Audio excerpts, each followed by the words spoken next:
ఓం మహాగణాధిపతయే నమః. ఓం గురుభ్యో నమః. ఓం శ్రీమాత్రే నమః. పరమేశ్వర స్వరూపమైనటువంటి జ్యోతిష, వాస్తు మరియు ఇతర అనేకమైనటువంటి శాస్త్రములను మనకు అందించినటువంటి మహర్షులకి నమస్కారం.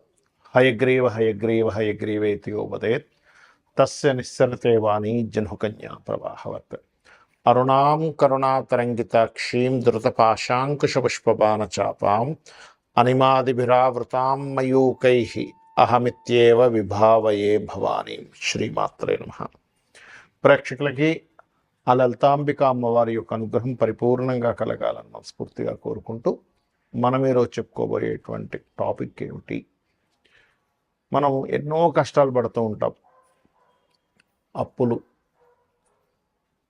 అదేవిధంగా ఆరోగ్య సమస్యలు, అనారోగ్యాలు పారవడం, మరియు ధనం రాకపోవడం, వివాహం అవ్వకపోవడం, సంతానం కలగకపోవడం, ఇలాంటి అనేకమైనటువంటి విషయాలు ఎందుకు ఇబ్బంది పడుతుంటాము. అదేవిధంగా మంచి కూడా ఉంటుంది. ఏమిటి? మంచి జాబ్ రావడం కావచ్చు, బాగా ధనం సంపాదించడం కావచ్చు, వ్యాపారంలో బాగా కలిసి రావడం కావచ్చు, మంచి సంతానం కావచ్చు, మంచి భార్య కావచ్చు.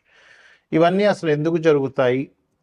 ఇబ్బంది ఎందుకు పడతాము? ఎందుకు వస్తాయి అంటే, మీకు పూర్వజన్మ కర్మ అనేటువంటిది ఒకటి ఉంటుంది. ప్రతి లగ్నం 12 రాసులు ఎలా ఉంటాయో 12 లగ్నాల్లో పుట్టిన వారికి, ఈ భూమి మీద పుట్టిన ప్రతి జీవి కూడా పూర్వజన్మ కర్మతోనే పుడతాడు. అది స్త్రీ కావచ్చు, పురుషుడు కావచ్చు, ఏదైనా ఒక జీవి కావచ్చు. ఆ పూర్వజన్మ కర్మ కంట్రోల్ చేయబడగలిగితే మీకు ఆటోమేటిక్గా ఇప్పుడు ఉన్నటువంటి సమస్యల నుంచి బయటపడగలుగుతారు.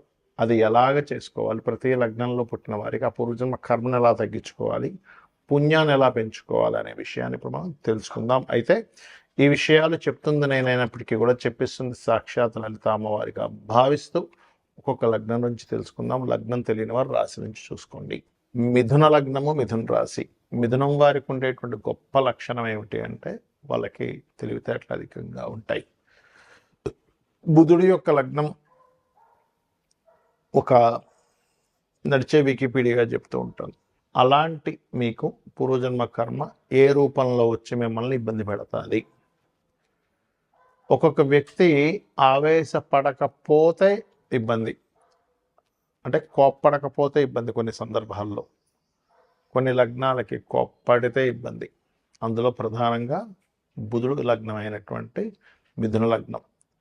మీరు గనక ఎక్కడైనా ఒక అగ్రెసివ్ని ప్రదర్శించారు అంటే అది పూర్వజన్మ కర్మ మిమ్మల్ని అక్కడ ఏదో మీకు రావాల్సినటువంటి లాభాన్ని పోగొట్టడానికి ఆ కర్మ రూపంలో వచ్చిందని మీరు క్లియర్గా అర్థం చేసుకోవాలి. 6-11 అధిపతి అయినటువంటి కుజుడి యొక్క ప్రభావం మీకు ఎంత పాడైపోతే పూర్వజన్మ కర్మ అంత పాడైందని అర్థం చేసుకోవాలి. కుజుడు బాగున్నాడు, నో నీడ్ టు వరీ. అంటే ప్రారబ్ధ కర్మ అంటూ ఉంటాం. ఈ ప్రారబ్ధ కర్మను మొత్తం రూల్ చేసేది కుజరాశులు, కుజరాశుల్లో ఉండే గ్రహాలు. అందుకని పొరపాటును కూడా మీరు ఆవేశం, ఎందుకంటే ఇది లగ్నం బుధ సంబంధించిన లగ్నం. బుధుడు తెలివికారకుడు, ఆలోచనకారకుడు. ఆలోచనకారక సంబంధించినటువంటి ఇది పుట్టినప్పుడు ఇది ఆవేశం సంబంధించిన దాంట్లోకి వెళ్ళకూడదు. అది పూర్తిగా మారిపోతుంది. అక్కడ మీకు నీరుగా ఉండడమే దాని యొక్క ప్రత్యేకత. కానీ నీరు గనక అది గట్టిపడిపోయింది అనుకోండి, ఏమవుతుంది? అది మనం తాగాం, లోపల గట్టిపడిపోయింది. పరిస్థితి ఏంటండి? అది లిక్విడ్ ఫామ్లోనే ఉండాలి. వాటర్ గట్టిగా ఉండాల్సినటువంటిది గట్టిగా ఉండే ఫామ్లోనే ఉండాలి, వేడిగా ఉండాల్సిన వేడిగా ఫామ్లోనే ఉండాలి. అప్పుడే దాని ప్రత్యేకత. ఇదేం జరుగుతుంది? మిథున లగ్నం వారికి పూర్వజన్మ కర్మ, ప్రారంభ కర్మ వచ్చినప్పుడు అక్కడ తెలియకుండానే అగ్రెసివ్గా వెళ్ళి అక్కడ ఇబ్బంది పడతారు. అగ్రెసివ్గా తొందరపాటుగా తీసుకునే నిర్ణయాలు, గొడవల్లో ఎంటర్ అవ్వడం, గొడవలకు సంబంధించిన వాటిలోకి వీళ్ళు వెళ్ళడం, ఇది వీళ్ళను పూర్తిగా ఇబ్బంది ఇస్తుంది. కాబట్టి వీటి జోలికి వెళ్ళకూడదు. మరి వీరికి మీ లగ్నం నుంచి కుజుడు ఉండే రాశులు ఏమేమవుతాయి? 6వ స్థానమైన వృశ్చిక రాశి, 11వ స్థానమైన మేషరాశి. ప్రధానంగా మీరు ఇవ్వవలసిన దానము కందులు ఇవ్వాలి. సుబ్రహ్మణ్యేశ్వర స్వామి ఆలయంలో ఏదైనా మీరు ఇవ్వవచ్చు, అక్కడ దానంగానే ఇవ్వచ్చు. అయితే ఇక్కడ వృశ్చిక మేషరాశుల్లో ఉండే గ్రహాలు ఏమున్నాయి, వాటికి సంబంధించిన దానం కూడా ఇవ్వాలి. అదేవిధంగా ఎక్కువగా చేయాల్సిన ఏమిటి అంటే మీ పూర్వజన్మ కర్మని ఏ గ్రహం లేదా ఏ దేవత ఆరాధన చేస్తే మీకు అక్కడ ఆగుతుంది అంటే అమ్మవారి ఆరాధన. ఓం శ్రీమాత్రే నమః అనే మంత్రం అద్భుతంగా పనిచేస్తుంది, గుర్తుపెట్టుకోండి. ఉదాహరణకి మీకు ఏ దానాలు ఇవ్వాలో చెప్తానని చెప్పాను కాబట్టి, రవి కనుక ఉన్నాడు మీకు 6వ స్థానంలో, లేదు మీకు ఇప్పుడు దాకా చెప్పినటువంటి పూర్వజన్మ కర్మ ఏ రాసుల్లో ఉండే గ్రహాలని చెప్పాను కదా, ఆ రకంగా రవి కనుక ఉన్నట్లయితే గోధుమలు దానంగా ఇవ్వండి. సూర్యభగవానుడి దగ్గర దీపారాధన చేయండి, లేదా సూర్యభగవానుడికి అర్ఘ్యం వదలండి. చంద్రుడు ఉన్నాడు, బియ్యము దానం ఇవ్వడం ప్లస్ వైట్ కలర్ క్లాత్. కుజుడు కందులు ఎరుపు రంగు వస్త్రము, బుధుడు పెసలు గ్రీన్ కలర్ వస్త్రము, గురువు శనగలు ఎల్లో కలర్ వస్త్రము, శుక్రుడు బొబ్బర్లు తెలుపు రంగు వస్త్రము, శని భగవానుడు మనకి నీలం రంగు వస్త్రము, తెల్ల నువ్వులు ఇవ్వచ్చు, నల్ల నువ్వులే ఇవ్వాలని రూల్ ఏం లేదు, నువ్వులు ఇవ్వడం ప్రధానం ఇక్కడ. అదేవిధంగా రాహు అయితే మినుములు, కేతు అయితే ఉలవలు దానంగా ఇవ్వాలి.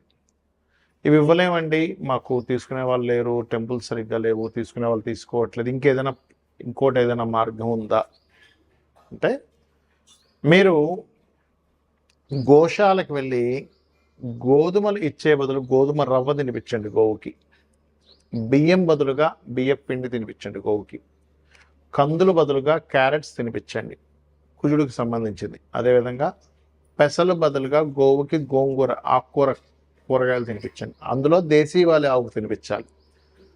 గురువుకి శనగలు ఇచ్చే బదులుగా గోవుకి అరటికాయలు తినిపించండి. బొబ్బర్లు తినిపించడం కాకుండా బొబ్బర్లు ప్లేస్లో ఏదైనా తీపి పదార్థం, తీపి చపాతీకి చక్కగా తేనె పూసి ఆ 3 చపాతీలు చిన్న చిన్న ముక్కలుగా తీసి తినిపించండి.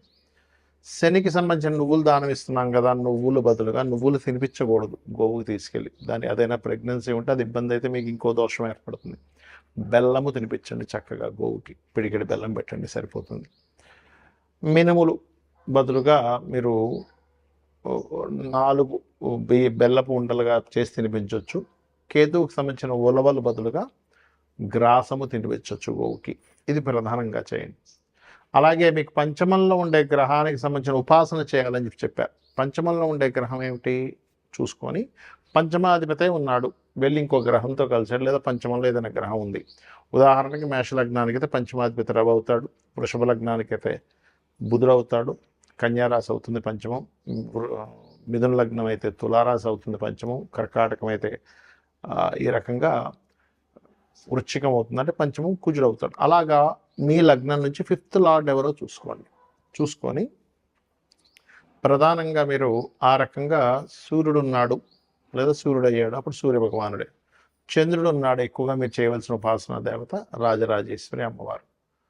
కుజుడు స్కందుణ్ణి, బుధుడు విష్ణువుని, గురువు దక్షిణామూర్తిని లేదా దత్తాత్రేయుడిని, శుక్రుడు అమ్మవారి యొక్క ఆరాధన, శని భగవానుడు ఈశ్వరారాధన లేదా కాలభైరవ ఆరాధన లేదా కాళీ ఆరాధన, రాహు మనకి మీరు చేసుకోవాల్సినటువంటి దుర్గా, కేతు, గణపతి ఆరాధన చేసుకోవాలి. ఇవి దేనికి పంచమంలో ఉండే గ్రహాలను బట్టి మీరు ఈ ఆరాధన చేసుకుంటే, ఎప్పుడు కూడా ఒక గ్రహం అక్కడ పంచమంలో ఉంది అన్నప్పుడు ఆ దేవత సంబంధించిన ఆరాధన చేయడమే మీకు శ్రీరామ రక్షగా నిలబడుతుంది.